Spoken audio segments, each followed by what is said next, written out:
Well, happy Friday, everybody. I am Nick Slavic. I'm the proprietor of the Nick Slavic Painting and Restoration Company. I am also the host of this show, Ask a Painter Live. It's a weekly live Facebook show where I use my over 2 decades of experience as a craftsman and an entrepreneur to answer any of your questions.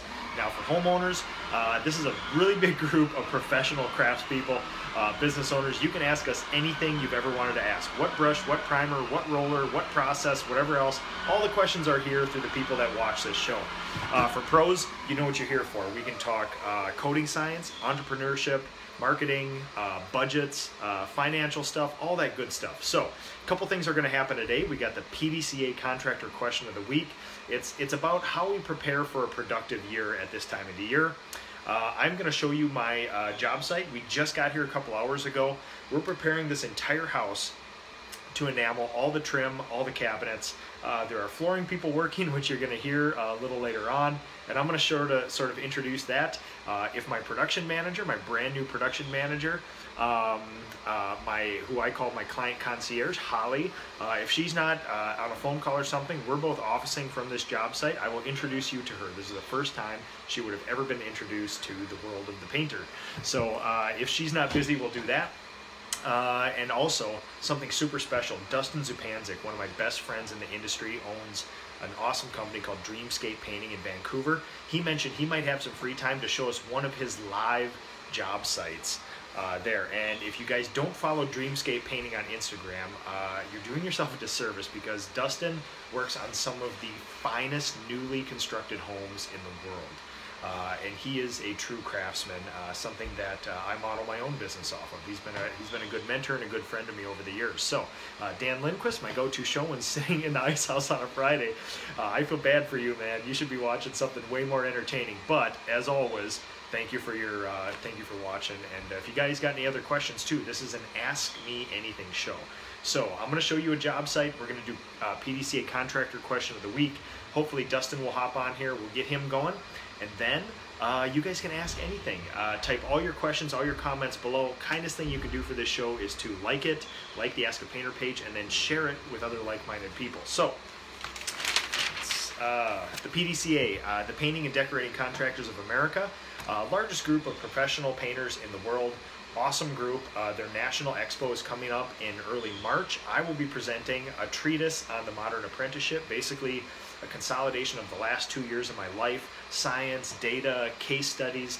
I'm presenting a possible solution for the labor crisis in the United States. So when you talk to professional painters and all tradespeople, they keep saying there's not enough good people to go around. I have proven that is absolutely not the fact, and we're trying different things, we're finding different people, we're training them different ways, we're keeping them in different ways, and I think we're actually building better trades companies, and that is about a 3-hour treatise on how we do it. Also, my good friend Ronnie Carlos, my best friend from Brazil, an interpreter, we are bringing Ronnie to the PDCA National Expo. So Ronnie, thank you for watching. Also, we will see you soon, my friend. So that's going to be a blast. We get to introduce all the United States painters, all my peers, to Ronnie. He actually teaches painting in an industrial trade school in Brazil. The trade school that he works for is one of the, I think it's about the 4th largest educational institutions of that kind in the world. So yes, and Ronnie, don't call me boss. I see you wrote that down there. It's going to be an awesome opportunity, and what you guys are doing in Brazil, we have a lot to learn from, especially with trade schools. So, PDCA Contractor Question of the Week. How do you prepare for a productive year at this time? This is going to be unsatisfying, and it sounds like I'm kicking a dead horse. Know your numbers. You don't know if you're productive or not if you don't have a baseline of what you've done and what you plan to do. So one of the biggest leaps forward in business that I've had in many years is I've always tracked numbers, but it was more of like I kind of didn't know what to do with them. Like, I always worked really hard. We always tried to give my clients a good price on everything, but I didn't really have a bellwether as to whether I was doing good or not. I started talking to a bunch of other professional painters, comparing notes, and then all this data that I've been collecting for like a decade actually snapped into focus, and I was able to use it. I used to chart jobs, because we always have 2 things that go into if a job is sort of successful or not. There's the feeling that the job gave you, and then there's the actual numbers, and sometimes those can be very disparate. So, and also I should apologize, I'm in a very pink room right now, so Shane Sexsmith, the beard article got to you, huh? Shane, very interesting. I have been doing a series. If you guys keep getting the bends from seeing me with full beard, not full beard, whatever else, I've been in sort of partnership with 3M and some production companies. We've been doing some really high-level filming of safety gear, respirators, coating processes for 3M. And every time they call and need something done, I got to quick take the old Mach 3 out and get it done to be compliant for the respirator stuff. So I really am not in the field that much anymore, so I really don't have to do this every day. I'm not wearing a respirator every day. My people certainly do, but this is sort of like, if you're doing something for 3M, you have to be compliant. So yes, it's something different. So to prepare for a productive year now, the two things that I do to prepare for a productive year take a lot of effort. You track your numbers, and then based on those numbers, you decide what you're good at, what you're bad at. You make a plan, and then you stay accountable to that plan. You have deliverables based on that plan and try to accomplish it. I do this for myself in my business. The sort of, if there is a magic secret, a sort of way to win at business, is to have a plan and then be accountable to it. And people have lots of plans, just like people have a lot of meetings, and sometimes nothing happens when you do that. So you have to actually make action steps and be accountable to it. Tougher for me because I kind of have to be accountable to myself, but with my people, all of my apprentices, we're having awesome results from, I meet with them quarterly. We lay down a plan, a goal, and this goal has very specific deliverables. And you guys let me know if the sound is getting bad. The flooring sanders are getting closer and closer here. So it's very important to have a plan, have deliverables, so that when you rate somebody on whether they accomplish that plan or not, you can actually decide whether it is. Because if I meet with my people quarterly and I give them a year-long goal, I also give them a quarterly goal. And if the goal is be a better painter, at the end of that 3 months, you're kind of going on feeling. So you have to have a deliverable. And for me, last year it was, I wanted every single person in my company to paint a standard sized bedroom in a day. This year, I want my people to paint 2 bedrooms in a day. And then we make a longer sort of goal for them. Like some of them want to be crew leaders, some of them want to learn wood finishing, some of them want to learn the next level of interior fine finishing, things like that. So knowing your numbers, that will sort of give you the baseline for what you can actually ask for deliverables.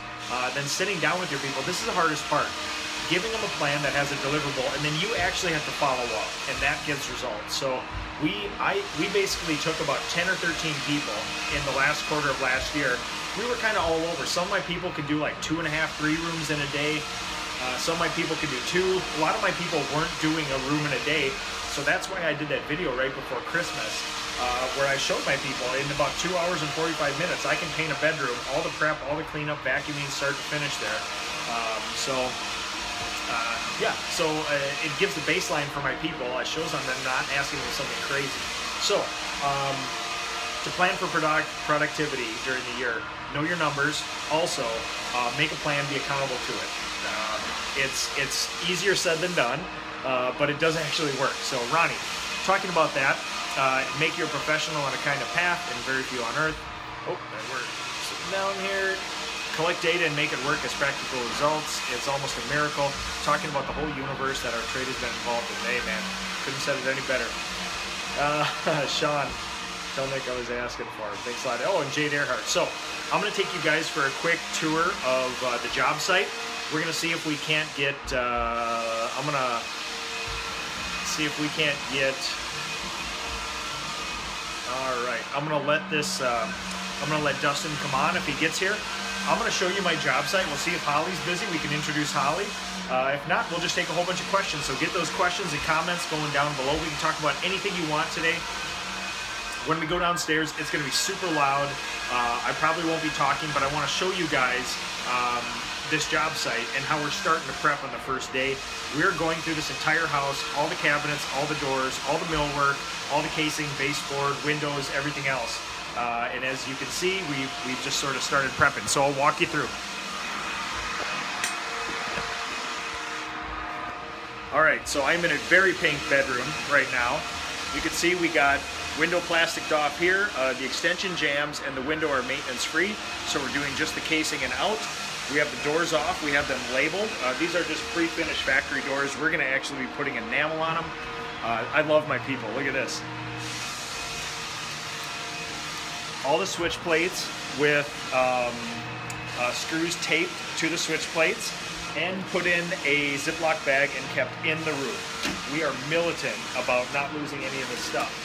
All the door hardware, actually labeled and taped. My people actually label which hinge it was, middle hinge, top hinge, put all the stuff there. We got window curtains up here. Since we're going to be spraying this baseboard down here, we are not going to be doing this closet, but we are doing the trim down here, so we covered just the bottom pegs of these so we don't get overspray on them. As you can see, carpet's coming out. The client already started ripping out carpet with the flooring people, so this is a luxury that we don't normally have, which is no carpet. If carpet was staying, what we would do is duct tape around the entire perimeter, tuck it underneath the baseboard, and then duct tape canvas over the carpet to seal it all in like that, so we can basically do whatever we want with it, like that. So, cover up the switch plate so we don't get any overspray on those guys. Let's keep on trucking here.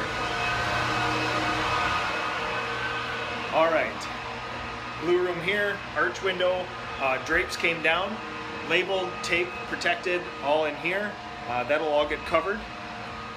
Oh, back in the closet here. You see again? Awesome, I love seeing this stuff. This makes me very, very happy. Let's go out here.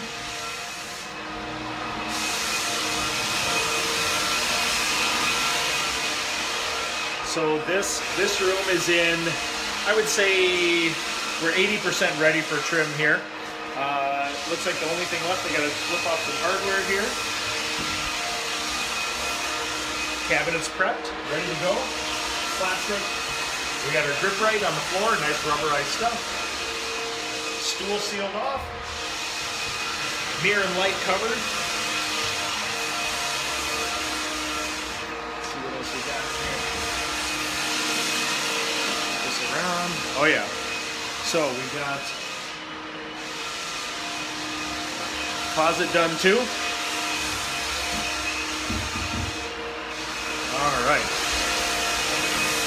So it might be a little too loud out here, but I did a demo of how we're going to prep the railing for my people here. The client on this one decided we're going to paint this, we're going to paint the spindles, we're going to paint the bottom here, we're going to paint the nose here. We are not going to be painting handrail. And we decided, I gave the client two options. We could either paint the underside of these or not.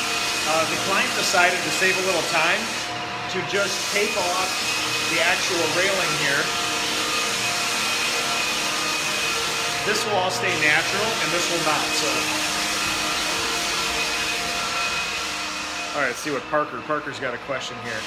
What kind of jobs should a new business owner focus on for quicker revenue? Is faster revenue something that they should worry about? Well, that has a function of what they're good at. So if you're really good at painting bedrooms, start painting bedrooms. I would not, as an early painting contractor, take on an entire whole house enameling project, all cabinets, doors, millwork, windows, stuff like that, unless you've been doing it for a whole bunch of years with some other company and you know the process. This stuff can go sideways real quick. Even if you do fine work, if you don't get it to adhere correctly, it'll chip off. Or if you don't use the right primer, something could bleed through on the entire house full of millwork. So I would certainly say, get your processes down, do it over and over and over again till you know for certain you're gonna turn out a certain product. For most early stage paint contractors, I wouldn't take on enameling previously painted or varnished kitchen cabinets. I would definitely take on walls and ceilings in a standard residential repaint.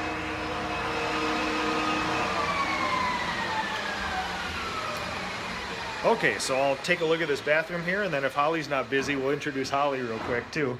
All right, we got people converging. We got, beautiful master closet.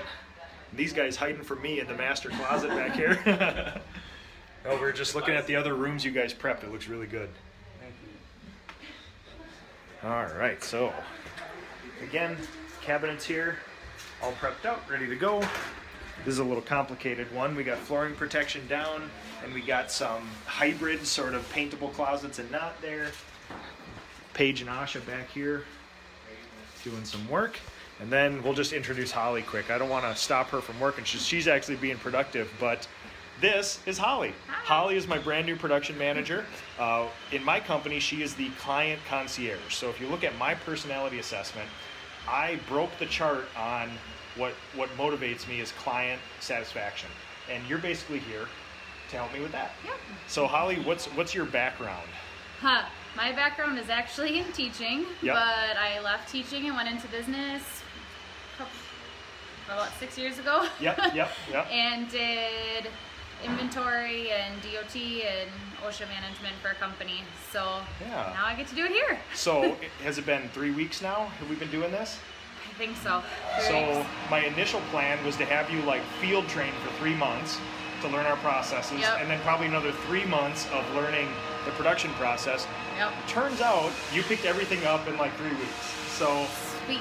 So this is the last week where you and I are like shadowing each other. Next week, you're basically cut loose on your own to take care of everything we've been practicing this week. Do you have any reservations, excitement? Excited and nervous. Exactly. Me too, because it's an interesting part of the job, but if this works out, this will probably be one of the biggest changes in my daily life in the last 10 years. So I'm looking forward to this. So so far, how we found Holly was Art Snarzik, a friend of mine, is a consultant. He has a very distinct process for finding specific people for specific jobs. Most painting companies, they take their most senior painter and make him the production manager. We've attempted that twice with kind of mixed results, and what that taught me was you actually need somebody with a certain personality to do this. You took a personality assessment, and basically we made a blind hire based on a personality assessment. We did do a phone interview, so I actually knew you were a human being. But after that, we found somebody with the perfect personality for what we were looking for, and this has really been like more impressive than I could have expected. So well done so far. Thank you. Like this is exciting, and people are very interested. They all wanted. I've been getting a whole bunch of messages this last week, like, "Oh, Nick's got a production manager." It's on. Everybody wanted to meet Holly, so I figured I would show. I'm a person. Holly is a person, and she is killing it at this job. So you will start seeing her probably at some industry events later this year. But otherwise, well done, Holly, and thanks. Keep up the good work. Awesome. So. Jacob Swanson, do you use a CRM program? If you, what do you think of it? So, I use Google Sheets that I made for now. I'm also working with Breakthrough Academy, BTA. They're a coaching company, and they have a whole suite of integrated sheets that is amazing, and it's robust, and it does a whole lot. I'm using both, so I'm using their system to gather data. I'm also using this kind of simplified system that I use that feeds into this previous Google Sheet thing that I was doing, and we're assessing both right now, but honestly the BTA stuff is pretty impressive. If you've not talked to them, Danny Kerr is the guy there. Very good, very progressive. So, I should step back in here. All right, I'm gonna go take a look downstairs. I'll show you guys around this job site. Flooring sander's going, so I probably will not be able to carry on a conversation, but I'll be right back up. And we can take on some more questions. And then, Dustin Zapanzik. Yep, let's see if we can get him on here.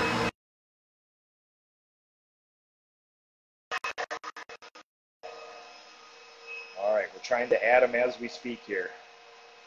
He'll be popping up in just a second.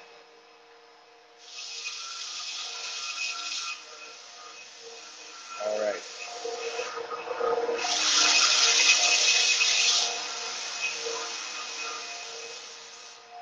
All right, so while we're, the screen is trying to add Dustin. Hopefully he's got a fresh feed and good signal. I will walk you through the main floor of this house, and then we'll connect with Dustin.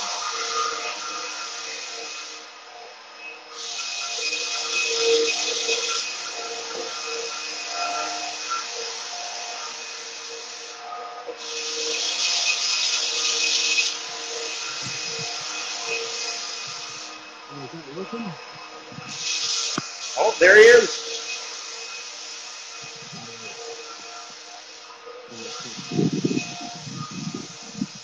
Is that working out? Can you see me, or am I sideways?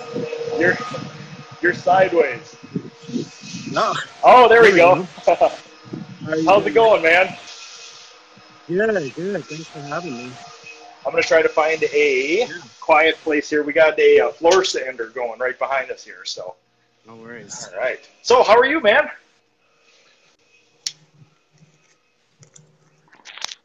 Yeah, I'm doing really good. Can't complain. It's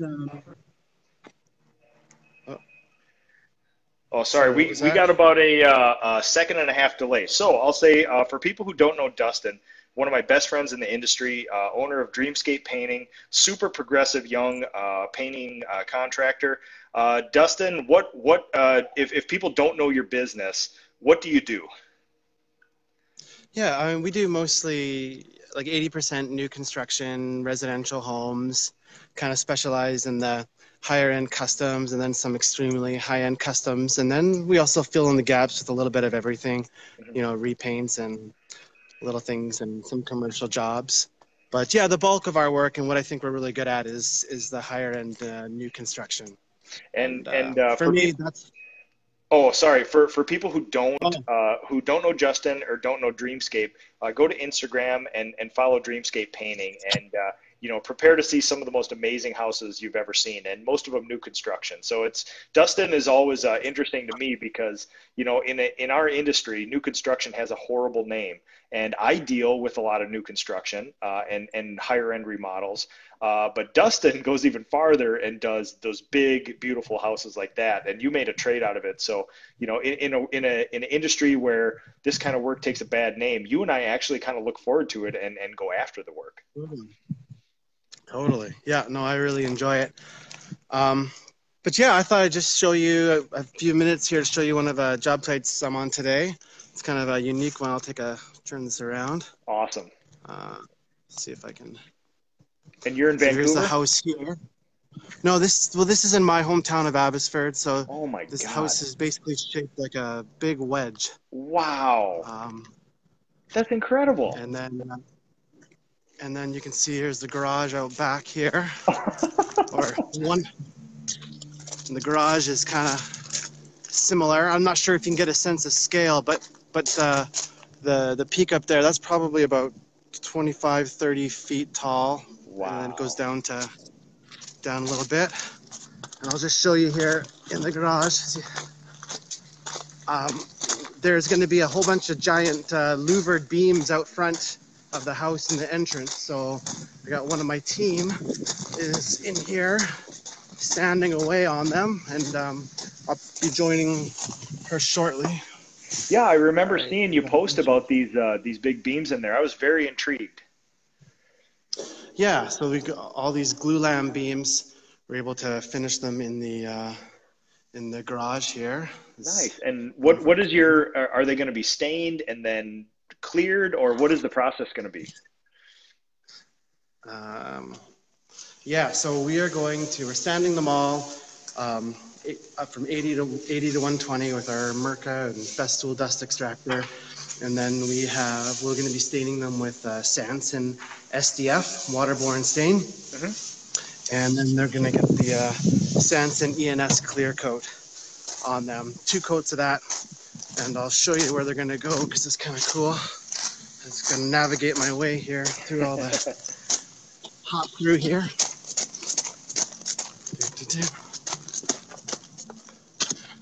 And then, so this is front door here, and you can see all those little nubs or whatever. Oh, wow. Right in front of there. So they're all going to get stacked vertically there. Oh my gosh, that's amazing. Kind of like a little, louvered front entrance to shield you. So I'll just take you inside here. This place has probably one of the biggest single ceilings we've done in a house. Oh, wow. So you walk in, we got some of the doors set up, and these doors are all solid. They probably weigh about, I don't know, 120 pounds at least each. They're super heavy. But this one room goes from, here's the living room portion, and all the way upstairs. That is incredible. This is the kitchen area. Wow. So, I mean, it's interesting, very unique shaped house, very interesting sort of construction, but very simple house though. Yeah, absolutely. It's very modern. So this is the fireplace, and there's going to be a well, let's see, I can show you here. Some cabinets there, and wow. we're gonna be doing all this in high gloss, fine paints of Europe, Holland lac. So that's gonna be really cool, bright white. Oh, I can't wait to see that, man. Yeah, and then then the same ceiling, it continues all the way downstairs. Wow. So this is definitely a challenge to spray this ceiling all in one go, not to get any lap lines or nothing. And what product did you use, and how did you approach it? Yeah, so we used, I'll flip this around here. For these ceilings, we used Sherwin-Williams CHB, their flat paint. And basically, we had scaffolds set up on each level. I had 2 guys spraying on top of scaffolds, and then I would run around with my laser pointer. I'd push them around on the scaffolds and point out anywhere they might have missed or whatever. And so we were able to keep a wet edge everywhere. And so it worked out really well, but it was a little bit nervous to tackle that one. Yeah. So was it bare drywall? Was it level 5? What condition did you get that in?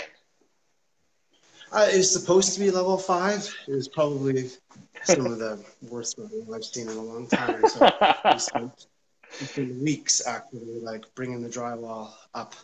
Oh, wow. There's a lot of interesting features because let's see if there's an example here. All the doors, it's gonna be hard to tell, but all the doors are flush in the jamb.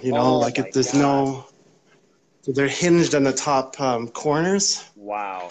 So no hinges on the sides, and they just swing in and they're flush. So all the doors are painted to match the walls, so you can't really see them. There might be some installed over here. You can see.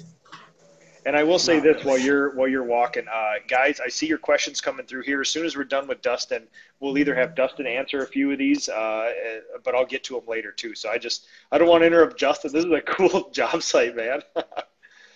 Yeah, I'll just show you one other interesting challenge that this house poses, and that is in some of the bedrooms, the walls are so tall. Wow. That's probably about, almost 18 feet.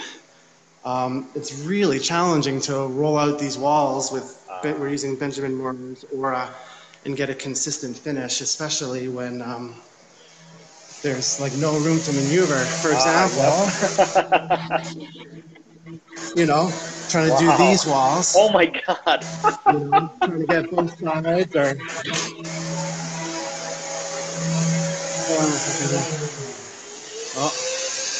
Hey, I know this guy. Trying to shut them down, but we have this wall. It's almost 20 feet tall, and there's no room to maneuver. The window right there. So amazing.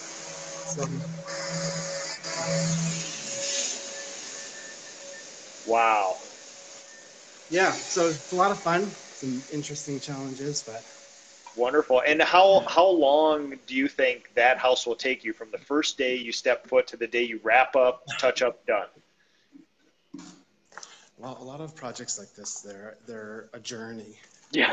For instance, and there's a lot of design details are decided during the process. So, for instance, we actually painted these ceilings almost a year ago. And wow. Then we were gone for 6-8 months before we were back to do a little bit of work here and there. And now we've just kind of gotten, now we've been back here for probably about 6 weeks, maybe 2 months working through it. But from getting significant, from being able to actually get in here, it's probably about a 3-month process for a couple guys, kind of a thing. Wow. But it really, it comes and goes in waves, and Yeah. So I mean, a young contractor looking at that says, I mean, that's very tempting for young contractors to get into that. What's your best piece of advice for somebody who looks at that and says, I want a year-long new construction job? What is your piece of advice to them? There's a lot of benefits, and there's lots of pros and cons. And the pros is it's nice to have consistent work for a significant period of time. The big con can be like getting all your workforce tied up in one project, and then the project's over. You don't have a pipeline to keep you moving and keep your guys busy. You can kind of screw yourself a little, Yep. So this project, it's taken a significant amount of time, but not really tons and tons of labor in it yet. And we've had other projects go on for about a year with over 11,000 hours into it. Wow. And those projects can be challenging to come off of if you don't have other stuff lined up. So I think that's where new construction scares a lot of people too, is the size of the projects. If it's almost easier to go bigger than it is to go smaller to try to take on, because we usually have, 3 or 4 projects sort of similar to this, maybe not quite as big on at any given time. So, when we have to disappear from somewhere for 2 weeks or 3 weeks, I can move people around, right? Yep. So that makes it easier. Well, fun. Well, I'm going to go through some questions here, and if you want to cut out, you're more than welcome to. Otherwise, if you have some answers to these too, feel free to chime in. So Jacob Swanson is asking, I did a walkthrough on this house. We're doing all the cabinets, all the trim, doors, windows, everything for this client. What are you priming woodwork with? Our go-to is cover stain. In 25 years, I've been painting with oil primer. With 11, I've been using cover stain, and I've never had a chipping issue or a bleeding issue with cover stain. For standard sort of millwork priming, whether it's existing or not, what's your go-to, Dustin? Yeah, 100%. We use cover stain all the time for anything that's going to be top coated with acrylics or anything like that. Like, it performs by far the best. I've tried to explore some of the waterborne primers, but we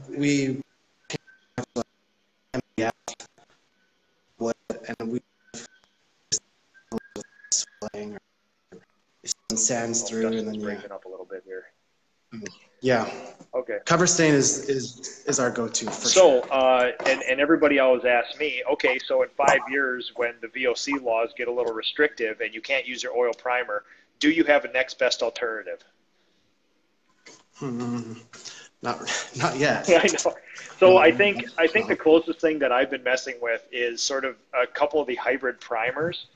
They come with their own little pros and cons, but they perform like the hybrid top coat. So I'm a fan of that, but still you can't beat. I mean, cover stain is nearly free. It's available everywhere, and it does almost a perfect job of everything, Yeah, totally. Yeah, totally. Absolutely. So let's see what else oh, go ahead.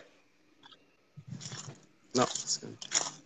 Derek Anslem, do you charge hourly rate for all your guys regardless of what their pay rate is? What type of benefit package do you offer? So I charge people out in my company at a certain hourly rate to do work. We have one job at a Mayo Clinic right now where my people are there. It's a whole bunch of variables. They just wanted people, time, and materials.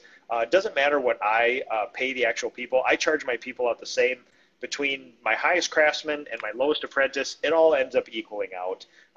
For some tasks like myself, if I'm going to do a historic restoration project, or some of my craftspeople are going to do something very, very distinct, I have a different hourly rate that commands something a little more, but really I just have kind of an hourly rate. I don't have what would be considered a traditional benefits package. The benefit package that I give my people is basically no boss, and you can take off whenever you want. So how about you, Dustin? What's your thoughts? Yeah, we pretty much charge a standard hourly rate for everyone in the company, regardless of experience. Yep. Yeah, that's just easiest way to do it. And as far as benefits, well, I back to that. I feel like people. I don't like charging different rates for different people, because I feel like people are.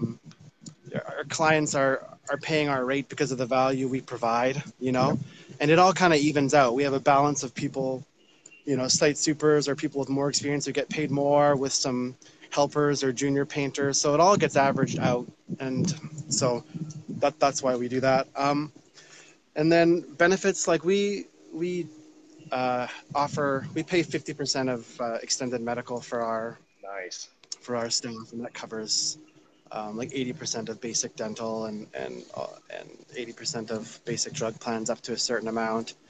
And then we're very flexible as well as in terms of time off, and we're a very family-oriented company. Yep. So, you know, I have people who can't start till a little bit later because they got to get their kids to school, or if, you know, we don't work long hours because everyone wants to go home to see their wife and kids, you know. So. And what's been interesting this week has really shown people the extent of how many benefits they actually have in my company, because I'm sure you've been watching, but we've had like -50 or -60 below sort of stuff here. And number one, cars don't start. So basically, you know, one of my people who's a senior apprentice, his car gave him trouble all week, so he took the day off today to make sure his car was good for next week.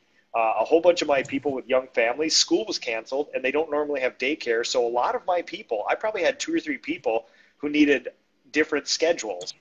You know, hey, sorry, I just need to stay home with my kids for 4 days. It's like, yeah, that's what we built. So you can take off whenever you want. We're family oriented. We're checking in during the day, like, hey, how you holding up? How the kids doing?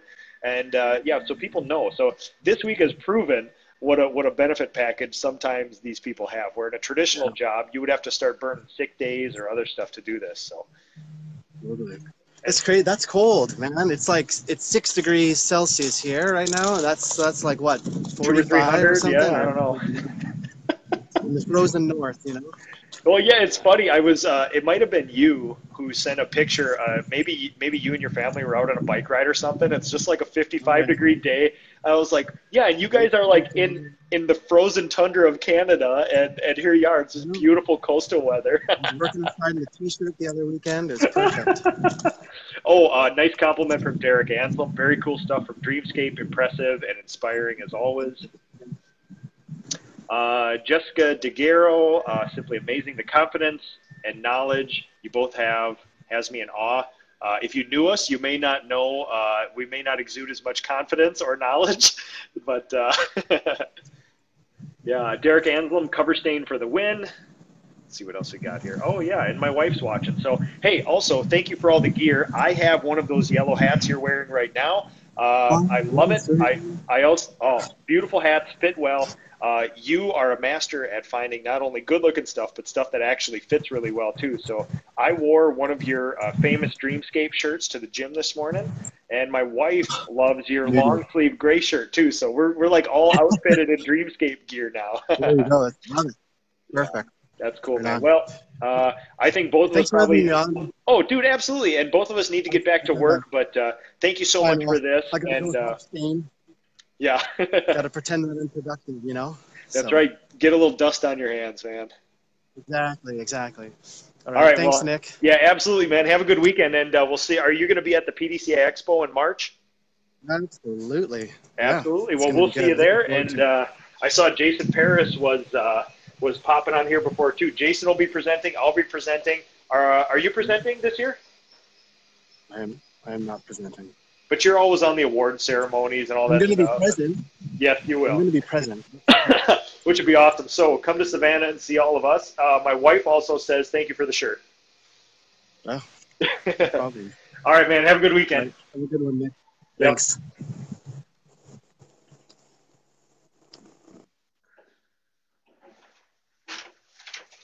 All right, make our way back through here. Try not to disturb the nice flooring people. All right, so we'll be marching through this main floor here, doing the rest of this work over the next, 3 or 4 days here. It'll be a nice one. Nice job, Joao. Thank you for watching. Good to see you, my friend. Let's go up here. We'll close this out and let everybody get back to work here. So, all right, so that's it for this week. Thank you to the PDCA for being an underwriter. Thank you for the contractor question of the week. Thank you to good friend Dustin for being here as well. Showing us that awesome house. Follow him, Dreamscape Painting on Instagram, and everybody else. We are going to get back to work. Holly and I have a super important stain match to get verified, and then we are going to call it a weekend. So everybody, thanks for watching.